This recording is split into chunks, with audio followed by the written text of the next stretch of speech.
जय हिंद। तो मेरे प्यारे बब्बर सिरसैनी, कैसे हैं आप लोग? जहाँ भी होंगे अच्छे और स्वस्थ और अपने पढ़ाई रूबरू से करते होंगे। आज हमने हिंदी व्याकरण क्लास 10th का मोस्ट इम्पोर्टेंट क्वेश्चन आप लोग के बीच प्रस्तुत करने जा रहे हैं। आप लोग भी इस तरह के क्वेश्चन ज़रूर पढ़ के जाएं अपने एग्ज़ाम के लिए, क्योंकि आपका एग्ज़ाम अब सर पे आ गया, बहुत नज़दीक आ गया है। यही समय आप लोग को, ये समय आपका गोल्डन टाइम है। ये सब समय को आप लोग गंवाएं नहीं। आप लोग जितना हो सके उतना पढ़ाई अपना रिवीजन करें। आप लोग से जितना रिवीजन हो पाएगा एक कम समय में, वही आप लोग का बेस्ट है। आप देखिए, आप लोग को ज़्यादा नहीं पढ़ना है, बस जितना पढ़ें उसी को मोर देन रिवीजन करें। यही आप लोग का सफलता का राज है। तो चलिए दोस्तों, शुरुआत करते हैं। क्या है कि रचना के आधार पे वाक्य कितने प्रकार के होते हैं? रचना के आधार पर वाक्य कितना प्रकार के होते हैं दोस्तों? तो 3 तरह के होते हैं। कौन कौन होते हैं? पहला सरल वाक्य होते हैं, पहला सरल वाक्य, दूसरा संयुक्त वाक्य और तीसरा मिश्र वाक्य होते हैं। तो दोस्तों ऑप्शन में हम लोग यहाँ ढूंढेंगे क्या? सरल वाक्य, मिश्र वाक्य, संयुक्त वाक्य के उपरोक्त सभी। तो हाँ, सरल वाक्य भी होता है, मिश्र वाक्य भी होता है, संयुक्त वाक्य। तो इसमें ऑप्शन होगा दोस्तों उपरोक्त सभी, ऑप्शन नंबर 4। देखिए दोस्तों, थोड़ा सा इसमें हम जिक्र करते हैं। सरल वाक्य किसको कहते हैं? सरल यानी कि सिंपल। सिंपल से मैं पढ़ रहा हूँ, हम लोग स्कूल जा रहे हैं, वे लोग पिकनिक मनाने जा रहे हैं। ये बिल्कुल सरल वाक्य हो गया, सिंपल सा वाक्य हो गया। और मिश्र वाक्य, मिश्र वाक्य मतलब उसमें एक काम कंप्लीट हुआ, उसके बाद दूसरा काम शुरुआत हो गया, तो उसको बोलते हैं मिश्र वाक्य। दोस्तों समझिए पहले एग्जाम्पल से। एग्जाम्पल, जैसे मैं स्कूल से आया तुरंत बारिश शुरुआत हो गया। तो मिश्र यानी कि यहां क्या हो गया? मिल जा रहा है। जैसे मैंने एक काम को खत्म किया, अगला काम फिर से शुरू करना पड़ रहा है। यानी क्या हो रहा है? यहाँ पे मिश्र हो रहा है, मिल रहा है। तो वैसे वाक्य को मिश्र वाक्य बोलेंगे दोस्तों। संयुक्त वाक्य, संयुक्त यानी ज्वाइंट, यानी जोड़, यानी जहां और आएगा और जहां होगा। जैसे मिश्रा जी और सुरेश जी दोनों मिलकर खेती कर रहे हैं, तो यहां देखिए जोड़ने का काम किया जा रहा है। तो जोड़ने वाला काम कौन किया? और। तो वैसे वाक्य को क्या बोलेंगे दोस्तों? सरल वाक्य, सॉरी संयुक्त वाक्य बोलेंगे। नेक्स्ट क्वेश्चन की ओर आप चलेंगे हम लोग। नेक्स्ट क्वेश्चन क्या है? इनमें से किस वाक्य में आकर्मक क्रिया? दोस्तों थोड़ा ध्यान दीजिएगा, क्रिया पहले कितना तरह का होता है बताइए आप लोग कमेंट करके। माय क्रिया, बाप क्रिया, भाई क्रिया, बहन क्रिया, ये क्रिया नहीं, ये सब क्रिया नहीं। ये क्रिया हम लोग बचपन में आप लोग कहते हैं, कोई दोस्त है, ए भैया कोई हमको चोरी कर लिया है मेरा पेन या कॉपी, तो हम लोग बोलते थे कौन लिया है? तो माय क्रिया हो, तो बाप क्रिया हो, तो भाई क्रिया हो।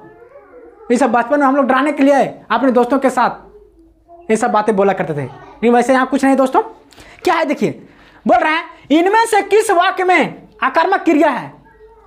पहले देखिए, क्रिया कितना टाइप का होता है? 2 टाइप का होता है। कौन कौन? एक आकर्मक क्रिया होता है और एक सकर्मक क्रिया होता है। आकर्मक क्रिया जिस पर क्रिया का प्रभाव नहीं पड़ता है, कोई फर्क नहीं पड़ रहा है, कान पर जू नहीं रंग रहा है, उसको कोई असर नहीं दिखाई दे रहा है, वैसे क्रिया को हम लोग बोलते हैं आकर्मक क्रिया।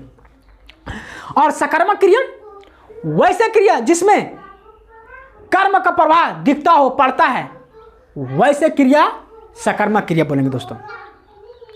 यानी जिसमें कर्म का प्रभाव दिखेगा सकर्मक क्रिया कहलाएगा, और जिसमें कर्म का प्रभाव नहीं दिखेगा वैसे क्रिया को आकर्मक क्रिया कहते हैं। तो देखिए दोस्तों, अब हम लोग यहाँ पे क्वेश्चन में चलते हैं। इनमें से किस वाक्य में आकर्मक क्रिया है? आकर्मक यानी कि इसमें क्रिया का प्रभाव कोई असर नहीं करना चाहिए। पहला, सीता गाना गाती है, राम किताब पढ़ता है। अगला है, मोहन सो रहा है, लता चाय पी रही है। देखिए दोस्तों, सीता गाना गाती है यानी क्रिया का प्रभाव दिख रहा है कि सीता कोई काम कर रही है। क्या कर रही है? गाना गाने। तो गाना गाने का यहाँ तो देखिए, यहाँ पे इसका तो प्रभाव यहाँ दिख रहा है, क्रिया का प्रभाव दिख रहा है कि वो काम कर रही है। और कौन काम कर? सिंगिंग कर रही है, गाना गा रही है, यानी सकर्मक क्रिया हो गया। राम किताब पढ़ रहा है, लेकिन क्या पढ़ रहा है? किताब पढ़ रहा है। तो ये भी देखिए, इसमें भी क्रिया का प्रभाव दिख रहा है। पढ़ रहा है मतलब क्या पढ़ रहा है? बुक पढ़ रहा है, रामायण पढ़ रहा है, या फिर पेपर पढ़ रहा है। तो क्या पढ़ रहा है? किताब पढ़ रहा है, यानी कुछ ना कुछ ये तो काम कर रहे हैं। तो ये क्या हो गया? सकारात्मक क्रिया। नेक्स्ट है दोस्तों, मोहन सो रहा है। अरे बकलोल का, अब हम लोग इंसान हैं, हम लोग थक जाएंगे तो सोबे करेंगे। तो ये काम नहीं हुआ। हम लोग जब हमारा बॉडी सो जाता है तो सो जाते हैं, ऐसा थोड़ी कि ना अभी नहीं सुतल है, जाके सोता है 2 घंटा, तब नहीं। ये तो जैसे हम लोग का बॉडी रेस्ट में आ जाती है वैसे हम लोग को नींद आ जाता है। यानी जैसे हमारा बॉडी थक जाती है वैसे हम लोग को थकान मिटाने के लिए हम लोग को सोना पड़ता है।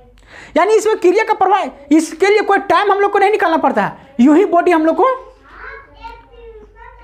आराम करने के लिए सलाह देने लगती है और फिर हम लोग सो जाते हैं। यानी इसमें क्या हुआ दोस्तों? क्रिया का प्रभाव नहीं दिख रहा है। सोना, ये सब, हंसना, ये सब कोई, इस पर कोई प्रभाव नहीं दिख रहा है क्रिया का। लता चाय पी रही, पीने के काम कर रही, क्या पी रही? चाय पी रही है, यानी कुछ तो कुछ काम कर रही है, यानी यहाँ पे पीने के काम कर रही है। तो दोस्तों ये भी क्या हो गया? सकारात्मक क्रिया। तो बोल रहा है इसमें कि आक्रामक क्रिया का एग्जाम्पल कौन है? तो मोहन सो रहा है, इसमें क्रिया का कोई प्रभाव नहीं दिख रहा है, कोई प्रभाव नहीं दिख रहा है, वैसे क्रिया को हम लोग बोलते हैं आक्रामक क्रिया। अब नेक्स्ट चलेंगे दोस्तों हम लोग। नेक्स्ट क्या है? कौन सा वाक्य सकारात्मक क्रिया है? अभी जस्ट आप लोग को हम दूसरा नंबर क्वेश्चन में बताए थे, तो जिसमें क्रिया का प्रभाव साफ साफ दिखेगा सकारात्मक क्रिया कहलाएगा, और जिसमें क्रिया का प्रभाव साफ साफ नहीं दिखेगा वैसे क्रिया को आक्रामक क्रिया कहते हैं।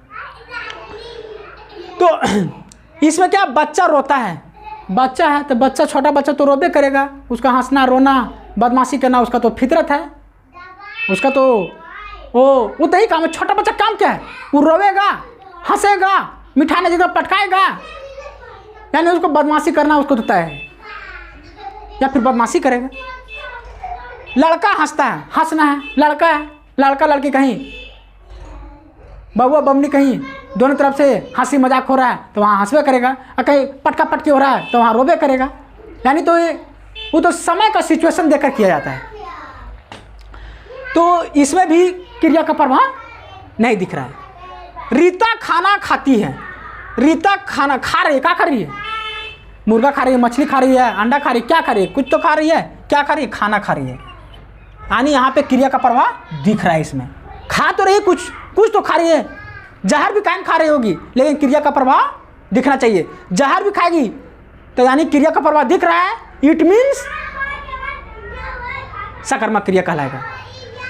नेक्स्ट पक्षी उड़ रहा है, तो पक्षी काम है उड़ना है ना, तो थोड़ी उसको भूलना काम है कि इधर भूल रहे हैं, वो काम है थोड़ा इधर से उधर थोड़ा सा भटकेगी, बाकी कहीं उसको जाना होगा फटाक से, यानी कहीं थोड़ा सा मतलब 2 कदम चलना है तो थोड़ा सा इधर जाएगी।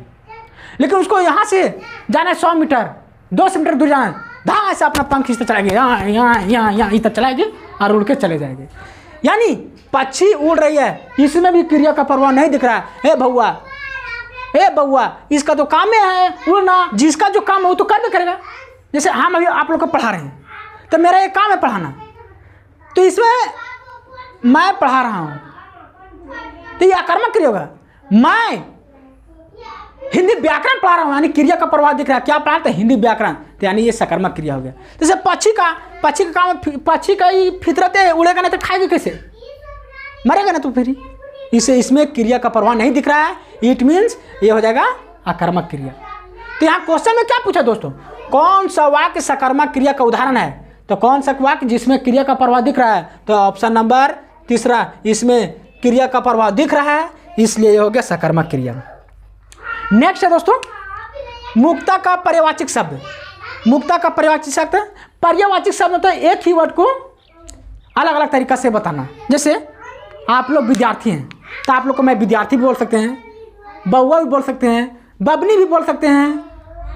यानी एक ही इंसान को कई तरह से घर में बुलाया जाता है। आप लोग को मम्मी बोलती होगी, नाम होगा, आप लोग के नाम से पुकार जाती होंगी मम्मी लोग, क्या बोलती? बाबू यहाँ आया, बबनी यहाँ आया, मुन्नू यहाँ आया।